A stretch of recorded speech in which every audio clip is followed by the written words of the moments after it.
A nova economia exige muito mais do que boas ideias. Ela exige visão estratégica, capital inteligente e, acima de tudo, liderança preparada para navegar em um mundo em transformação acelerada.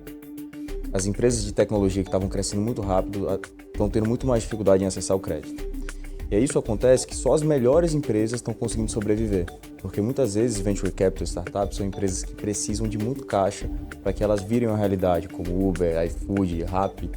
E se não tem rodadas de investimento nessas empresas, elas não conseguem sobreviver e injetar capital para crescer. E aí, com essa taxa de juros que ela vem aumentando por mais de 3 anos, aconteceu que as empresas pequenas e as menores que não tinham um PMF, que a gente fala que é um Product Market Fit muito alinhado, terminou que elas não tiveram acesso a capital e muitas delas morreram. E o que aconteceu? Gerou uma escassez de capital no mercado e o cenário retraiu, o mercado de venture capital retraiu. Então, só as melhores companhias cresceram. E aí, além de tudo, a janela de IPO fechou, porque o último estágio de uma startup é abrir IPO, como a gente teve alguma micro janelinha aqui na bolsa, com Melius, com Get Ninjas e alguns negócios tecnológicos também. E aí, por ser um negócio que ele leva mais tempo para virar lucrativo, por ser um negócio que ele é muito focado em aquisição de clientes, demorou mais tempo e o cenário de 5 anos para cá foi de diminuição e retração.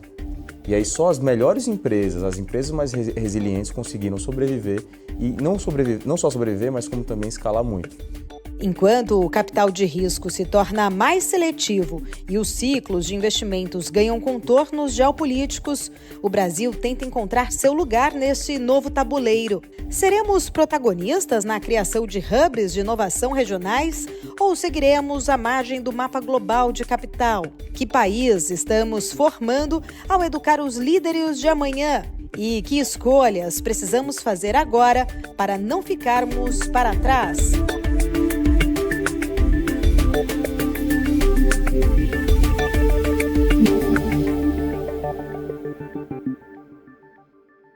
Theo, obrigada pela presença, bem-vindo. Obrigado, Paulo, honra estar aqui. Obrigada, Theo. O Brasil vive hoje um momento ali em Venture Capital com menos rodadas, mas porém talvez com mais rodadas mais seletivas, né? Focadas em modelos mais resilientes. Eu queria entender um pouco da tua leitura, qual o verdadeiro aprendizado que essa retração acabou gerando, né, ali, acabou trazendo para o ecossistema empreendedor? Muito boa pergunta, Paula. É uma pergunta que muita gente faz e devido a esse cenário de juros muito elevado, quase 15 aí beirando, as empresas de tecnologia que estavam crescendo muito rápido estão tendo muito mais dificuldade em acessar o crédito. E aí isso acontece que só as melhores empresas estão conseguindo sobreviver, porque muitas vezes venture capital startups são empresas que precisam de muito caixa para que elas virem uma realidade, como Uber, iFood, Rappi. E se não tem rodadas de investimento nessas empresas, elas não conseguem sobreviver e injetar capital para crescer. E aí, com essa taxa de juros que ela vem aumentando por mais de 3 anos, aconteceu que as empresas pequenas e as menores que não tinham um PMF, que a gente fala que é um Product Market Fit muito alinhado, terminou que elas não tiveram acesso a capital e muitas delas morreram. E o que aconteceu? Gerou uma escassez de capital no mercado e o cenário retraiu, o mercado de venture capital retraiu. Então, só as melhores companhias cresceram. E aí, além de tudo, a janela de IPO fechou. Porque o último estágio de uma startup é abrir IPO, como a gente teve alguma micro janelinha aqui na bolsa, com Melius, com Get Ninjas e alguns negócios tecnológicos também. E aí, por ser um negócio que ele leva mais tempo para virar lucrativo, por ser um negócio que ele é muito focado em aquisição de clientes, demorou mais tempo e o cenário de 5 anos para cá foi de diminuição e retração. E aí só as melhores empresas, as empresas mais resilientes conseguiram sobreviver e não só sobreviver, mas como também escalar muito. Então, a gente viu poucas e muito boas empresas crescerem muito, como Stark Bank, várias CRM Bônus, é um grande exemplo, e unicórnios brasileiros que eles souberam surfar dessa fase de juros e crescer muito. Então, sim, retraiu, o Venture Capital está menor, mas ele está não só menor, como mais seletivo, o que é muito bom. Então, são menos deals, mas muito mais qualificados e selecionados. Lá na Bossa Nova, a gente busca sempre as melhores, mais qualificadas, e a nossa tese não foi tão afetada porque a gente entra muito cedo. É um cenário que a gente fala que é early stage, porque ele é muito inicial, são cheques de até R$1 milhão e não é uma empresa que ela já é Series A e Series B. Então ela tem um tamanho menor, já tem uma queima de caixa muito menor e para ela crescer não precisa de muito. E aí o Smart Money entra muito nisso. Nesse sentido, desse contexto, né, que você traz muito bem, econômico, global, de juros elevados, a gente vê também, né, toda a questão geopolítica que influencia muito, até mesmo ali no fluxo de capital de risco, e estamos vivendo um momento muito grande ali de realinhamento, né, tanto dos Estados Unidos com a China, mas políticas mais protecionistas com este tarifaço de Donald Trump. Que riscos e oportunidades você acaba enxergando nesse contexto para os VCs aqui brasileiros, nesse arranjo todo? Legal, eu digo que está uma grande loucura tudo que está acontecendo, desde o cenário político, quanto o cenário econômico, o cenário tributário, e todos os empresários, eles estão olhando, cara, o que é que eu vou fazer, o que é que vai acontecer? Ninguém sabe, é uma guerra que todos os países estão envolvidos, uma guerra fria, silenciosa e tarifária. E o mais legal dessa base tecnológica é que muitas vezes você não precisa comprar bens de consumo, insumos de outros países. É digital. Então, na minha visão, todas as startups e empresas com base tecnológica, que são escaláveis, elas se sobressaem muito numa guerra como essa. Porque ela não precisa cruzar a barreira no sentido de ter um CAPEX para investir. Ela é um serviço.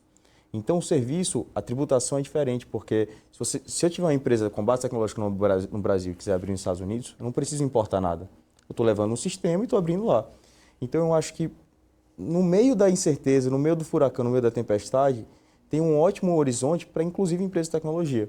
Então, o empreendedor que souber como usar isso ao seu favor, empreendedor tech, e o empreendedor da velha economia, um varejista, uma indústria, que souber como incluir uma camada tecnológica no seu negócio, eu tenho certeza que ele pode transformar aquela velha história, né, do vender o lenço enquanto todos choram. Hotel, e nesse contexto, né, ainda de juros elevados, toda essa aversão ao risco, como que você acha que deve, né, ali se comportar o investidor que ainda quer acessar essa inovação, mas também, por um outro lado, ele precisa preservar ali o capital dele? Existe espaço para esse smart money mais criterioso, com retorno estratégico que vai além do ROI ali direto? Ótima pergunta, é isso que a gente faz na prática. A gente fala muito que o recomendado, sugerido, é que você tenha até 10% do seu patrimônio investido em coisas escaláveis, tecnológicas, que não é aquilo que você precisa. São negócios que podem ser muito exponenciais e crescer. Então, se você for muito assertivo financeiramente nesses negócios, pegar um bom estágio, aqueles negócios que cresçam, que surfem essa onda, é ótimo. Mas dentro do que você falou de smart money, se você aplicar não só o capital, mas aplicar seu capital intelectual em negócios, eu tenho certeza que você pode ter um equity muito maior. O que isso significa? Você é uma jornalista super bem qualificada, super técnica, tem muito conhecimento em comunicação. Se eu tenho uma empresa de comunicação, muito mais vale eu te ter no meu negócio, você aportando não só capital, mas smart money, do que muitas vezes eu, que não tenho esse conhecimento técnico que você tem. Então, quando o empresário empreendedor ele entende que o capital dele vale muito mais que só o dinheiro, também vale muito mais mentoria, conhecimento, relacionamento, aconselhar a startup que é uma empresa pequena, isso daí você junta o útil ao agradável e o smart mais o money, eu tenho certeza que você surfa muito melhor essas ondas e, acima de tudo, você passa a aconselhar o empreendedor na economia produtiva, não é uma economia de juros, não é uma economia que só está girando crédito, é uma economia produtiva, onde na ponta final você está incentivando o empreendedorismo brasileiro. O Brasil, eu queria entender um pouco da tua leitura, né? Você acredita que o Brasil ele pode ser um protagonista na construção dos hubs regionais de inovação? Não só ali, a gente muitas vezes vê isso acontecendo mais no eixo Rio-São Paulo, mas o Brasil é enorme, né? Queria até entender se você enxerga, né, esse potencial em outros estados, outros eixos, ou a questão toda de burocracia, excesso dessas burocracias, muita volatilidade e influência, às vezes política, no cenário econômico, ainda acaba ali, de certa forma, nos condenando a ficar nessa marginalidade do mapa global ali, de capital mais de risco. Quando todo mundo olha para o dinheiro, para o capital, eles olham São Paulo-Rio, o eixo grande de grande volume. Mas lá na Bolsa a gente tem um dado que as nossas melhores startups, melhores casos, foram de cidades pequenas. Impressionante. Tem um caso de uma startup que eu adoro que chama Melhor Envio. Com certeza você já comprou alguma coisa que chegou na sua casa que é dessa startup. Eu fui visitar, eles ficam lá em Pelotas, uma cidade de acho que 200 mil habitantes. Uma cidade que não é pequena, mas também ela não é gigante como uma metrópole como São Paulo. Se você entrar no negócio deles, você vai ver um prédio bonito, funcionários, mas você não acha que é um negócio de 300, 400 milhões. E ela foi vendida para a local web e ela está fora do eixo Rio-São Paulo. Assim como outras empresas que nós investimos no Nordeste, que é um lugar que eu sou de lá, então a gente ama investir em negócios nordestinos, porque o empreendedor ele tem menos acesso ao crédito do que o empreendedor de São Paulo, ele é mais resiliente no sentido que ele não tem tantas oportunidades como aqui e é um mercado muito menor. Então, quando a gente apoia esse empreendedor que muitas vezes não tem o acesso, a gente consegue ajudar ele muito mais. Porque sabe, Paula, o maior erro, não é erro, mas o maior erro do ego dos empreendedores é quando aqueles donos de empresas pequenas acham que sabem de tudo, que já passaram por toda a jornada, que não querem escutar conselhos. E esses empreendedores de cidades menores, não. Muitas vezes eles precisam muito mais. Tem uma humildade até nisso, né? Uma humildade e uma vontade de crescer. Uhum. Não que o de São Paulo e do Rio não tenham, mas é muito mais raro que essa pessoa de uma cidade menor tenha acesso ao que as pessoas aqui têm. Eu falo porque eu sou de Maceió e eu estou aqui há quase 10 anos. Você construiu a SME, The New Economy, apostando muito num modelo presencial de alto impacto e também de alta curadoria. A gente está ali em tempos de automação, inteligência artificial. Que papel que você enxerga, né, que ainda resta para transformação, ou melhor, para formação humana com essa nova tecnologia chegando, muito baseada ainda na presença, no networking, na experiência? Legal. Isso é isso que a gente faz na prática e todos os dias da nossa vida são alocados em ajudar empresários a aprenderem como fazer isso. Então, o que a gente enxergou é que 70% das empresas quebradas são por falta de inovação. Inovação em vários aspectos, seja financeiro, seja de tecnologia, seja de concorrência. Então, é uma dor gigante, porque toda empresa ou ela é vendida, ou ela é herdada, ou ela é quebrada. Então, a gente buscou muito em transformar essas empresas que seriam quebradas em escaláveis, ajudar elas a participar dessa nova economia que é o nome do nosso negócio, por meio de várias coisas, serviços e principalmente por meio da educação. Então, nós criamos um treinamento que chama Jornada Equity, que é como se fosse um MBA de 2 dias presencial para empresários. Não são executivos podem participar, mas são os donos dos negócios. Que eles aprendem só em 2 dias como escalar os negócios deles, como pensar em uma camada de serviço, como construir comunidades, novas linhas de receita que muitas vezes ele não está enxergando. Então essa foi a forma que eu, mesmo tão novo, com 26 anos, consegui de ajudar o empresariado brasileiro, hoje já são mais de 3 mil formados, como eu falei, a não participarem não só desses dados, mas também que eles consigam ganhar muito mais dinheiro escalando seus negócios, pensando em equity, pensando em M&A, como ter uma base tecnológica. E não é para você fazer uma coisa nova. Existe o motor 1, que é como você sempre ganhou dinheiro a sua vida toda, e o motor 2, que são novas features, novas coisas que você tem no seu negócio que vão fazer você muitas vezes ganhar até mais do que o motor 1. Então é isso que a gente ensina na prática por meio da SME. E você vê, de repente, ali até um comportamento, né, de muitos desses empresários, empreendedores, de ter receio de fazer, né, talvez um ajuste, não como você bem falou, não é uma mudança, mas trazer não só o modelo 1, mas fazer também uma inovação para esse modelo 2. Qual seria, talvez, ali a maior apreensão destes empresários? É um risco de tentar? É um risco de perder capital? Ótima pergunta, porque muitos empresários que ganharam dinheiro da mesma forma por 10 anos, eles têm um medo de que o modelo de negócio deles não seja mais útil. Você vê inteligência artificial, mudança do padrão de consumo de mídia, mudança do padrão de consumo de várias coisas. Então, a maneira como eles faziam negócio durante a sua vida inteira, muitas vezes vai ter que mudar. Então, o empresário que está lá, inevitavelmente, ele é um inquieto. Ele não está satisfeito com o status quo e ele quer evoluir o seu negócio, ele quer crescer o seu negócio. Ele quer participar de um movimento de também empresários, mas que pensam em como não entrar nesses dados. Então, o nosso meio de fazer isso é por meio de treinamentos, imersões, mentorias, comunidades.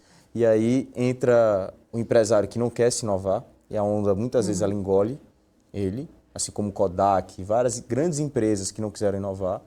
E tem o empresário que ele busca inovar, um empresário que ele quer estar antenado nas mudanças, quer incluir tecnologia e não brigar contra ela. Então é esse o empresário que a gente ajuda e que a gente dá a mão para ele escalar o negócio dele. E muitas empresas, elas veem ali a educação corporativa como um custo.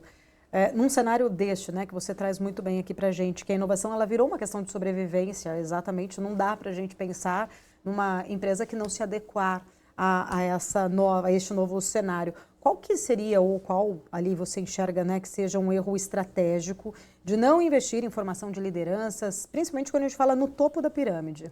Cara, ótima pergunta também, porque muitas vezes os líderes, eles têm uma arrogância e achar que sabem de tudo. ou que não tem tempo de se evoluir. E tem uma frase que eu adoro, é que se você não senta para aprender, você não é digno de se levantar para liderar. Então, um líder, o papel dele é que ele seja a pessoa que mais aprenda com os outros, que mais busque conhecimento técnico, prático e estratégico para, na sequência, liderar. Porque senão ele não é um líder, ele é um chefe que está levando o time da maneira como ele sempre achou.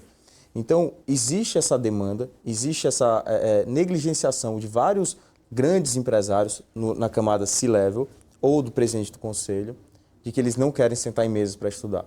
Mas isso tem mudado e cada vez mais os CEOs e os presidentes das maiores companhias do mundo não tem que ir nos Estados Unidos pegar conteúdo. Eles pegam conteúdo rápido, objetivo e dinâmico com pessoas que já fizeram, que vivem, com empresários. Eu prefiro aprender jornalismo com você, que vive isso na prática, do que alguém que nunca exerceu a profissão, que muitas vezes sabe a teoria. Então, a teoria é importante, mas aliado também a uma prática, eu acho que quando você junta os dois, você consegue encurtar muitos erros, aprendizados, por meio desses cursos rápidos, objetivos e diretos. Nessa nova economia, né, que nós estamos inclusive falando bastante, e é um grande objetivo ali de vocês em fazer esse treinamento, ela exige uma visão muito importante, acho que muito clara também ali para os líderes da visão de equity, né? A gente tem falado ali sobre isso, essa mentalidade do crescimento, essa capacidade de navegar nesses ciclos complexos econômicos que ora ali muda e pode, de certa forma, né, deixar ali o empresário muito refém da questão econômica. O que falta, na sua visão, nas escolas de negócios mais tradicionais para preparar esses empresários para esse tipo de realidade? Antes de responder a sua pergunta, tem uma coisa que você falou que é muito importante, que é sobre o equity. 90% dos empresários brasileiros, eles não enxergam isso. Eles só enxergam faturamento e lucro. Muitas vezes nem lucro, só faturamento. E é muito melhor que você tenha um lucro de 10 milhões, faturando 20, do que você tenha um lucro de 10, faturando 200. O que eu quero dizer com isso? Quero dizer que o empresário ele tem que olhar não só para quanto que ele gera de caixa, de lucro no final do mês e efetividade operacional, mas principalmente para o equity, que nada mais é do que o patrimônio acionário que ele tem sobre as ações da empresa. Porque ele pode fazer antecipação de caixa. Vários negócios giram entre 5 e 15 vezes o múltiplo desse lucro para ele vender para um terceiro. Então, nada mais é do que você comprar tempo. Você está comprando antecipação de um recurso que você teria lá na frente, caso sua empresa continuasse. Trazer parceiros estratégicos, diluir seu risco de vida de estar 100% alocado em um negócio. Então, quando o empresário consegue ter esse leque, olhar de cima como um drone, entender que o negócio dele, muitas vezes não é um lifestyle business, é um negócio que existe a pessoa física dele, a pessoa jurídica, que não é dele, é uma instituição, é quando o empresário consegue ganhar muito mais dinheiro. Por que os maiores do mundo ganham dinheiro assim? Warren Buffett, Elon Musk, Flávio Augusto no Brasil. Porque eles entenderam o poder do equity. Eles entenderam que através desse modelo de negócio, eles conseguem encurtar a jornada e fazer muito mais liquidez. E aí, quando as empresas não investem em treinamentos como esse, elas ficam para trás.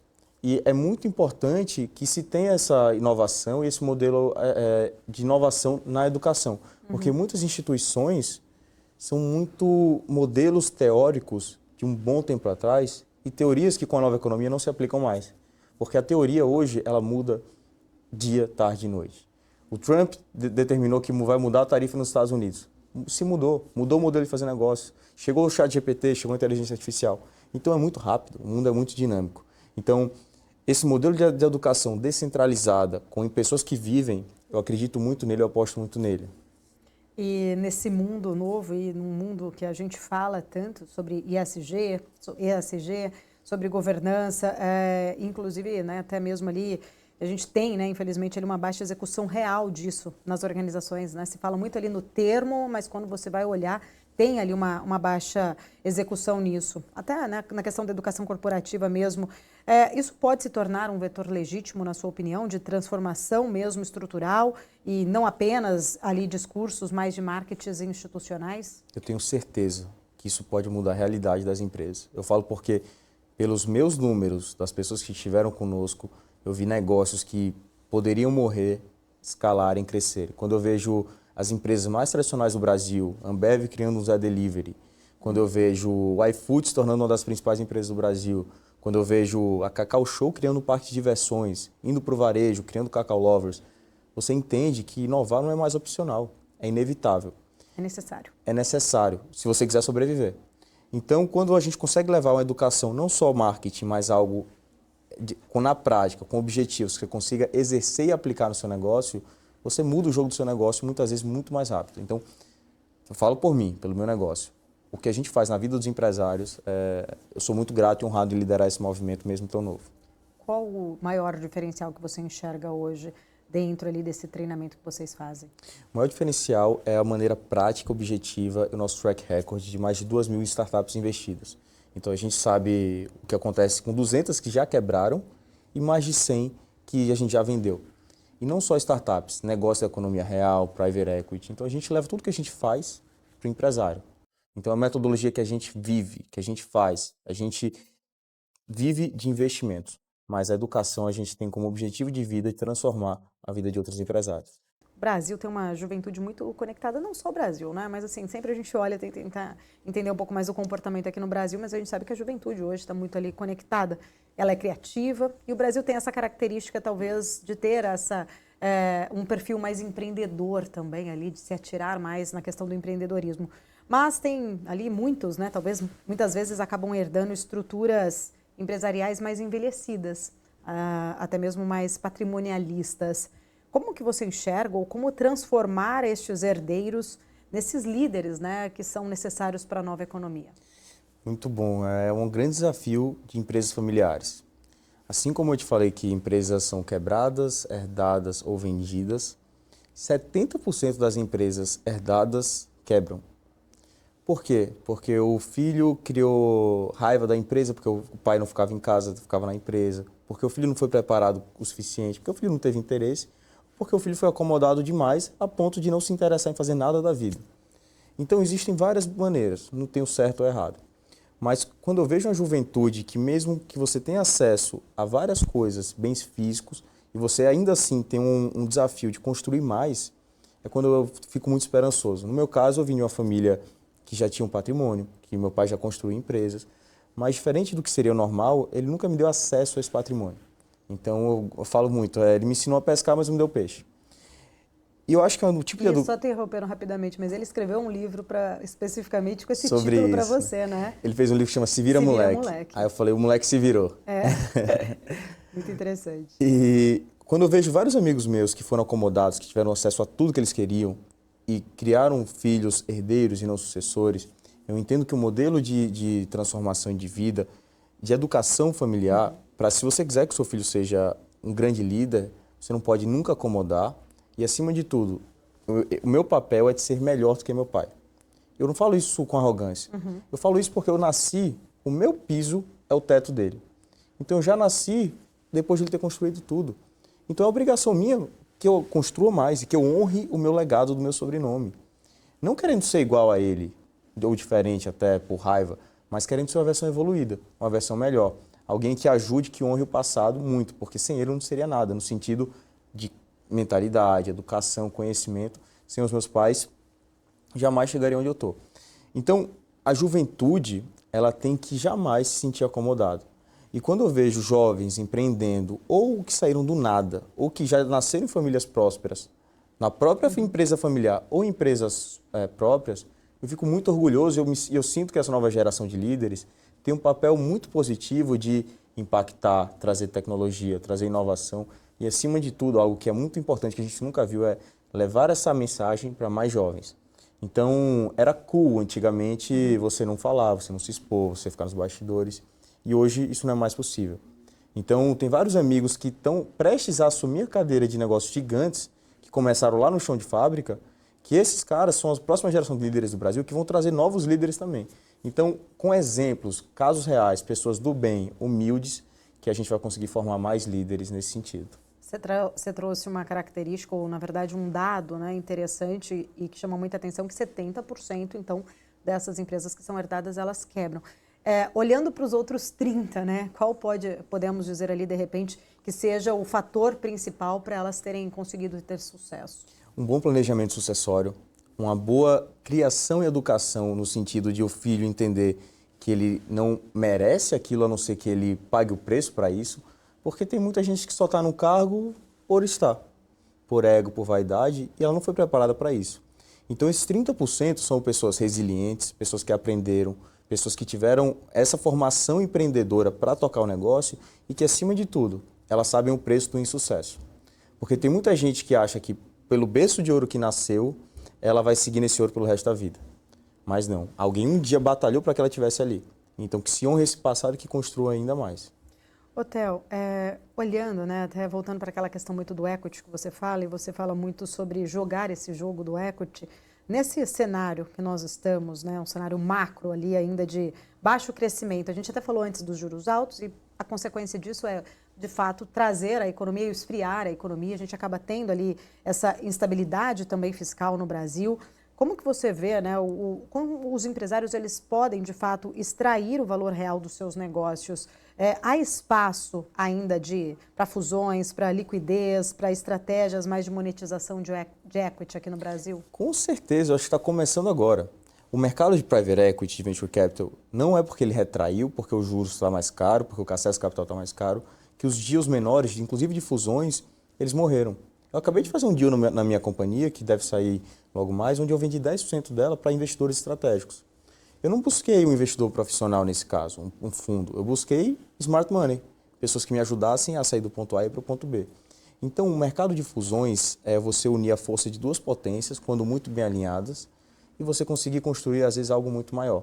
Então, eu acho que a oportunidade desse cenário, com a conscientização de vários empresários que isso é possível, principalmente para o middle e para o low market, é quando você consegue ajudar e criar uma gama de negócio. Porque não é mais só negócios grandes e IPOs. Hoje em dia está criando toda uma classe de ativos embaixo, de middle market, em fusões, aquisições, M&As, investimentos estratégicos, que não se existia há 10 anos atrás. Se existia, mas era muito difícil o acesso. E hoje, com a informação, com a tecnologia, está se tornando cada vez mais acessível. No passado, até um passado talvez mais recente, a gente via muito um comportamento, eu queria entender se esse comportamento mudou ou não hoje, desses empresários com amor nesse equity, vamos dizer assim, né? Com aquele receio de dividir esse equity para trazer o maior resultado. E muitas vezes até, talvez por um estigma de o quão difícil é ter sócios ou, né, levar ali o objetivo principal dessa empresa adiante com visões que possam vir a ser diferentes. Existe isso ainda hoje, né? Existe nessa geração um pouco mais jovem ainda essa visão, esse receio de fazer esse jogo do equity? Existem dois tipos de empresa, né? A empresa e a eu-presa.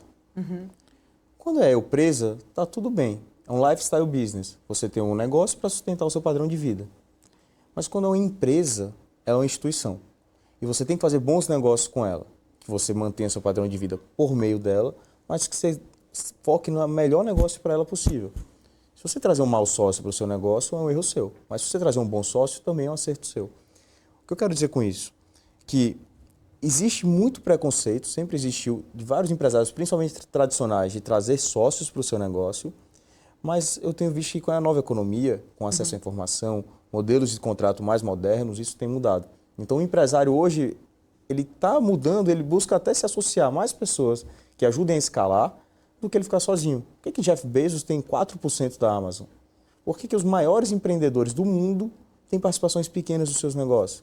Da NVIDIA tem 3%. Porque à medida que você for crescendo, você não vai conseguir chegar ao topo sozinho. Você vai ter que trazer mais pessoas que te ajudem, que te agreguem, e o dinheiro ele não compra tudo. Então você tem que trazer pessoas que comprem o seu projeto de vida, a visão da empresa, que sejam parte do movimento e não só remunerados. Você acha que isso pode ter uma influência também da questão cultural, Brasil e Estados Unidos? Eu até pergunto porque a gente vê algumas mudanças significativas, principalmente em relação a empreender, né? Nos Estados Unidos, quando a gente vê os pitches ali acontecendo, muitos investidores, eles querem as pessoas ali, as startups que os donos já faliram porque já sabem o caminho errado. Aqui no Brasil, a gente ainda tem um estigma de julgar quando alguém quebra um determinado, né, ali negócio, e aí depois fala, não vai dar certo porque ele já quebrou uma, duas vezes. E lá nos Estados Unidos, eles valorizam isso. Verdade. Também existe talvez um pouco dessa cultura, você citou só exemplos também ali internacionais, de ter esse estigma ainda, de não dividir tanto ali o equity, pensando nesse resultado final? Existe esse estigma, principalmente em uma cultura brasileira, em uma economia que está há 10 anos atrás da americana, mas isso tem mudado, isso tem quebrado esse preconceito. E esses empreendedores, eu gosto muito de falar do clube, você conhece o clube? o clube do Serasa? Não, do Serasa não, achei que era outro clube. Esses empreendedores, eles são resilientes, eles já aguentaram porrada. Tem um startup que é unicórnio, que é quando ela porra camelo. Pode tirar água, pode tirar tudo que ela sobrevive. Empreendedores com essa mentalidade, eles são muito mais resilientes e aguentam muito mais tempos árduos, marés difíceis, como é que nós estamos vivendo agora, do que empreendedores que só viveram ganâncias. Então, eu acho que você ter quebrado uma vez, duas, três, não mostra que você é. Para mim, mostra pelo contrário, que você é resiliente. Mas, se a pessoa quebrar 5 vezes o mesmo negócio, não mudar, não buscar evoluir, não errar novos erros, aí, cara, não adianta. Não é o investidor, não é o sócio, aí é só nascendo de novo mesmo. E nesse sentido, olhando ali, né, para a questão do equity ainda, mas as empresas hoje aqui no Brasil, você enxerga se a maioria ainda foca em margens operacionais, nesse lucro imediato, elas talvez não teriam esse pensamento em construir ali um equity? Qual esse cenário hoje que você enxerga mais desse desafio aqui de se empreender no Brasil? Tem 2 modelos de negócio. Um é escala, rápido, tecnológica, de startups, e outro é empresas tradicionais. Eu defendo muito a distribuição de dividendos, geração de caixa, EBITDA. Eu acho que isso é o que mantém qualquer empresa viva. A minha empresa é uma empresa geradora de caixa. Eu fiz esse deal agora porque eu sou uma empresa que eu gero muito caixa, EBITDA e lucro líquido. Por isso os investidores entraram com atração. Mas se eu quisesse ter um modelo que em 5 anos eu passasse a dar receita, mas eu buscasse a aquisição de novos usuários, também estaria tudo bem. É uma nova forma de ver o valuation. Mas o que eu acho que não deve existir preconceito. Cara, se o meu modelo de negócio é esse, eu vendi por 10 vezes o múltiplo do meu EBITDA, ou eu vendi 10 vezes o múltiplo da minha receita, não é isso que importa. O que importa é a geração de caixa futura e principalmente a base de dados. Por que o Nubank ele vale muito mais o preço-lucro dele do que um Banco do Brasil? Porque ele tem um banco de dados e base tecnológica. O maior ativo dele não é o sistema bancário, são os clientes. Então, quando você transforma o seu maior ativo, que é a sua rede de clientes, e você monetiza com ela não só o seu negócio, mas outros serviços, isso tem muito valor e poder na nova economia. Então, eu acho que você não deve criar um preconceito com o modelo de negócios, modelo de cálculo de valuation. E eu sou muito a favor da geração de caixa, geração de EBITDA. Mas para startups é importante que elas cresçam antes de gerar esse EBITDA, porque elas reinvestem, não é que ela não dá lucro, é que ela reinveste o capital dela no negócio. Ela precisa de mais capital para acelerar ainda mais esse crescimento. Quais setores que você acaba enxergando ali que na nossa economia que estão mais preparados para adotar a lógica ali de escala, de expansão até orgânica, típicas, né, da nova economia? Eu sou suspeito porque eu sou da educação, então eu adoro esse modelo de negócio, negócio que a gente vem fazendo muito. Eu acho que todos os setores eles estão abertos a inovações. A nova economia é tudo aquilo que você faz de forma moderna, nova e que você tem como camada de serviço, camada escalável no seu negócio. A Cacau Show abriu um parque de diversões. Isso é uma nova economia. Ela está diversificando receita. A Ambev criar o Zé Delivery. É a Balduco criar a Casa Balduco, porque ela está direto no varejista final. Então, nova economia não necessariamente é um aplicativo de celular. Nova economia é tudo aquilo que você tem como inovação no seu negócio, que você faz ele se tornar escalável. Não mais vendendo hora do seu serviço ou até mesmo pensando em imagem apertada em um negócio. Então, nesse sentido, daria para a gente mensurar ali esses setores, separar por setores ou não? Dá para todos os setores conseguirem se adaptar a essa, né, realidade e fazer ali suas inovações? Ou teremos, ou ainda temos, de repente, aí, setores que ficam mais designados a resistir a essa transformação? Mais designados a resistir agro. É um setor que tem muito espaço para crescer, para tecnologias e inovações. Vem inovando, mas a uma marcha mais lenta. Dois setores que ele vem muito rápido, é o setor de mídia. Cada vez mais a mídia tem mudado, a forma como os clientes consomem, as redes sociais. A verba de mídia das empresas está muito destinada a várias outras coisas que eram antigamente. E o setor de fintech. Fintech hoje se tornou uma commodity. Por que um jovem vai abrir uma conta em um banco super tradicional, um banco que tem 1 milhão de agências e não em um banco digital? O padrão de consumo mudou. E se você parar para pensar bem, tudo que a gente consome hoje é commodity. Por que eu estou comprando essa caneca e não a caneca terceira? Porque essa caneca chegou mais rápido para mim. Então, quando você entende que os serviços financeiros são commodities, e você passa a atuar na nova economia, atuar na distribuição, você vê que tudo está mudando. Então, às vezes, a empresa que era relevante por 20 anos, ela não vai ser para os próximos 10. Vai vir um novo, vai fazer um negócio melhor envelopado, com influencer muitas vezes vendendo isso aqui, e a gente vai mudar o nosso consumo. Então, eu entendo que os dois setores que mais estão crescendo é fintech e mídia, e o setor que precisa de muita inovação, ainda tem muito caminho para crescer, é o agro, além do setor de saúde também, que ele vem ali no meio termo. Theo, como que você enxerga o papel hoje das redes sociais nesse contexto até do empreendedor? A gente vê muitas vezes os mais jovens, né, tendo uma ambição hoje de se tornarem influencers, né? Antes a gente via ali uma ambição numa geração antiga de empreender, né, de não trabalhar para alguém, de ter o seu próprio negócio. Como que você enxerga esse papel hoje das redes sociais? Legal. Por que os grandes CEOs das grandes companhias viraram blogueiros? Que eles, ego, vaidade, eu acho difícil, pode até ser em alguns casos, mas porque isso gera receita para eles, porque eles se tornam um canal de aquisição para a empresa deles. Muitas vezes as grandes empresas estão passando a entender que é muito melhor que o presidente da companhia seja a cara da empresa do que um terceiro, alguém contratado. Então, o padrão de consumo tem mudado e os jovens, a ânsia já foi essa, como você falou, mas hoje, no meu caso, falando de mim, o meu papel de influenciar, de falar, de me expor, de estar aqui falando, não é para ganhar mídia, ser blogueiro, nada disso. Não tenho nada contra. Mas é para que o meu negócio ele ganhe relevância, para que eu seja um canal de aquisição para o meu negócio e que eu influencie também, ajude a outros jovens a se inspirarem. Então, eu acho que é um papel muito de posicionamento, de propósito e de entender que é negócio. Se você não está na rede social hoje, você está para trás. Então, seu concorrente vai chegar, vai fazer pior do que você faz, e vai ganhar mais dinheiro do que você, se tornando muito mais relevante. Porque na nova economia também, infelizmente, não é o melhor que ganha, é o maior. Então, esse padrão de consumo tem mudado e a mídia, a audiência é um poder gigante, uma moeda de troca gigante. Não só para o seu próprio negócio, não só para a publi de terceiros, mas para a equity também. E aí aquela outra questão que você falou, né? A importância das empresas elas entenderem essa adaptação, essa mudança. As pessoas elas compram mais de pessoas e não mais de marcas, né? A gente tinha um modelo totalmente diferente na velha economia, que a marca ela tinha um peso muito mais significativo, não importava quem estava ali, de repente presidindo um board ou presidindo a companhia. Hoje, por isso que você fala de muitas pessoas à frente de grandes empresas se expondo mais. As empresas que não entenderem esse universo, elas também devem ficar fadadas ali a perder espaço. Não tenho dúvida. Theo, você tem apesar de ser tão jovem, tem uma trajetória já extensa, né?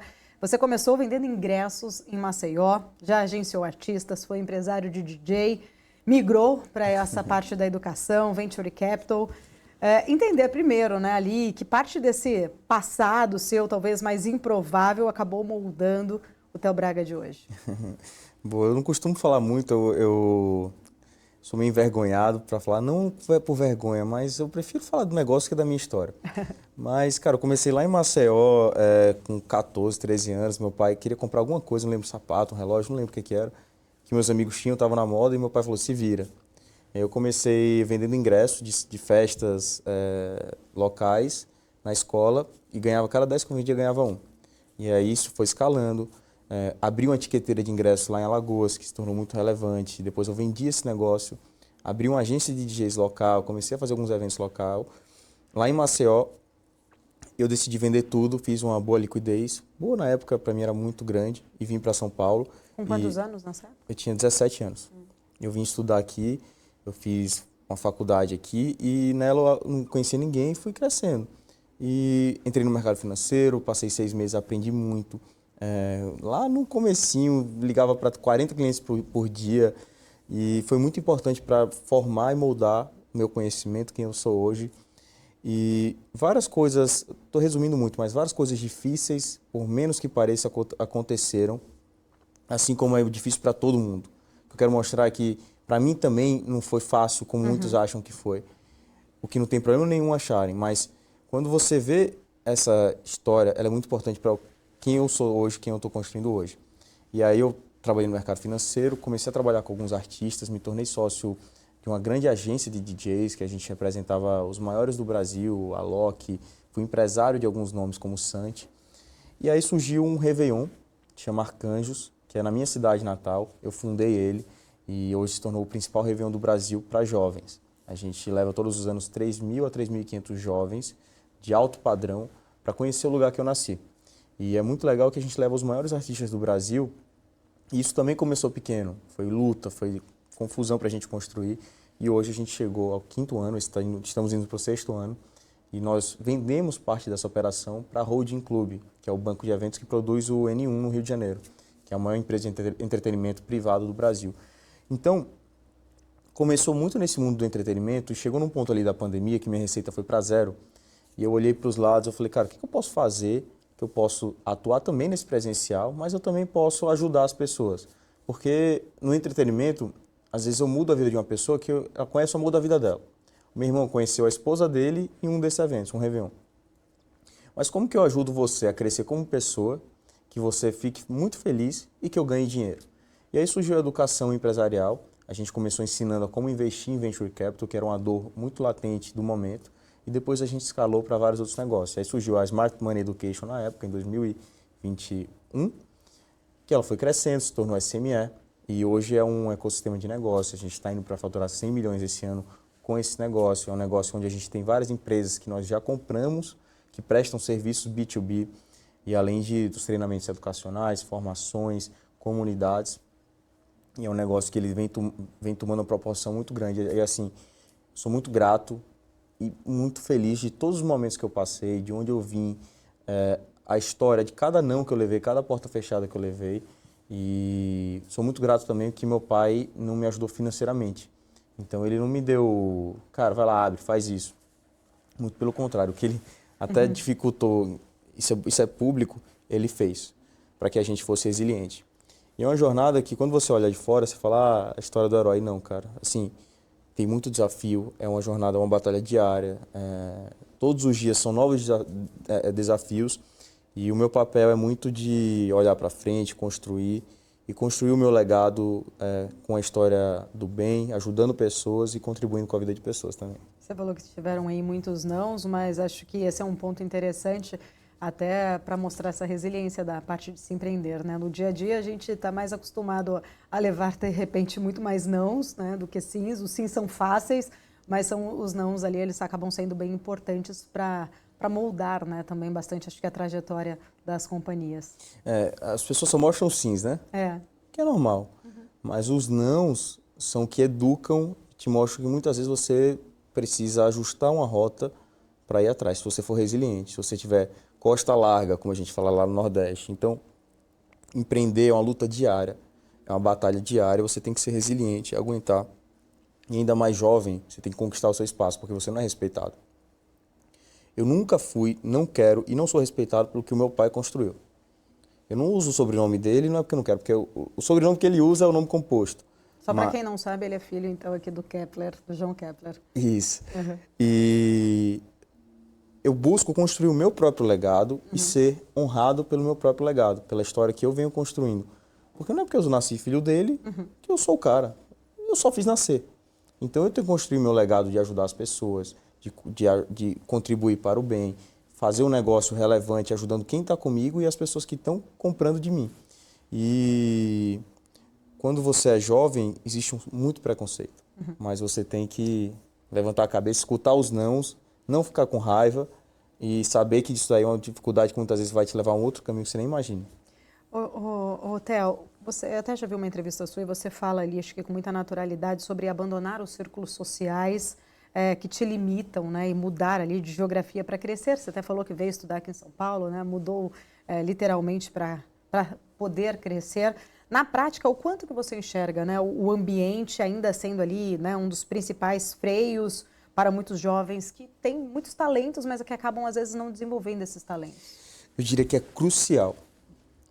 Se você for uma pessoa muito boa tecnicamente e tiver um intelecto elevado e você se manter num ambiente de pessoas burras, você vai se tornar aquilo. Se o nível da conversa for uma conversa baixa, você vai ser isso. Então, é um papo até, você é a média das 5 pessoas que mais convivem. De fato, você é. E por que não buscar as 5 pessoas mais legais, mais relevantes, que você se sinta desconfortável em estar lá? Então, foi isso que eu sempre busquei a minha vida inteira. E muitas vezes, quando você está num ambiente geográfico, Os amigos, é difícil eles enxergarem você indo para outro lugar. Só quem te ama de verdade. E não diria nem amigos, os colegas que estão distantes. Então, a gente acha que é meu amigo, é minha vida. Essas pessoas, muitas vezes, são as últimas a comprarem seu serviço. Não estou dizendo todos, não estou generalizando. Tenho amigos que estão comigo desde o comecinho lá de trás, mas tem pessoas que, se eu tivesse seguido vivendo, convivendo e andando com essas pessoas, infelizmente hoje eu não estaria onde eu estou. Então, mudar de ambiente geográfico, mesmo que por pouco tempo, é extremamente relevante e importante para que você mude de ambiente, mude de energia e busque evoluir, quando jovem. Porque muitas vezes você está num ninho, você está num espiral de pessoas que não elevam, não evoluem, e você está ali nesse círculo. Muitas vezes você só precisa desgrudar dele para aí sim você prosperar na vida. Theo, o seu projeto, né, ali mira muito uma elite jovem. Até você estava até falando ali da questão de uma dessas empresas, né, de levar ali um pessoal para passar o Réveillon, e entre outras empresas suas ali, que são jovens, que são herdeiros, que têm ali muito potencial. Sucessores. Sucessores, pronto. Um tema muito bom, um termo bom. Que Brasil que você, de fato, está tentando construir ao trazer, né, ou ao formar estes novos líderes? É possível, de fato, moldar essa geração, né, ter uma geração mais responsável, mais ética, mais transformadora? Não é possível mudar todos, mas o que tiver ao meu alcance eu venho fazendo. Eu não quero ser o salvador da pátria, até porque eu sou uma pessoa comum, não sou uma pessoa normal, não sou melhor do que ninguém. Não é porque eu construí uma empresa que hoje cresceu que eu sou alguém, que eu sou melhor do que alguém. Muito pelo contrário, mas se eu puder ajudar 1, 2, 3, 4, 5 pessoas, a minha missão está cumprida, a mensagem está passada. Eu não quero que todos me escutem e falem, olha ele é o cara. Não, cara. Eu quero mostrar quem eu sou, com coração ensinável, errar e consertar rápido. Ser uma pessoa que tem propósito, tem valores, que ajude as outras. E eu entendo que, e com muita humildade também, eu entendo que se isso for construído de maneira sólida, como um castelo sólido, com base sólida, lá na frente eu vou colher muitos bons frutos disso, que eu ainda não sei quais são, mas é o que eu enxergo. Então, para mim, não é mudar o Brasil, é ajudar quem eu puder, quem tiver ao meu alcance. Quem é Theo Braga, para a gente encerrar? Eu sou um jovem, sonhador, multinegócios, ousado, sempre buscando evoluir e um grande inquieto. Me considero que eu nunca estou feliz com o status quo, eu sempre busco mais, quero evoluir mais, quero ajudar mais, servir mais. Então, essa é a minha grande missão, de servir, ajudar e construir o meu legado por meio dos meus negócios. Theo, quero agradecer, muito bom, muito obrigado pelo papo, parabéns por tudo que você construiu, pela sua idade jovem, uma maturidade muito importante e com certeza um grande exemplo para muita gente. Obrigada. Que agradeço pelo espaço, obrigado. Até mais. Mercado NB de hoje fica por aqui. Obrigada pela sua companhia. A gente se vê na semana que vem. Até lá. Tchau, tchau.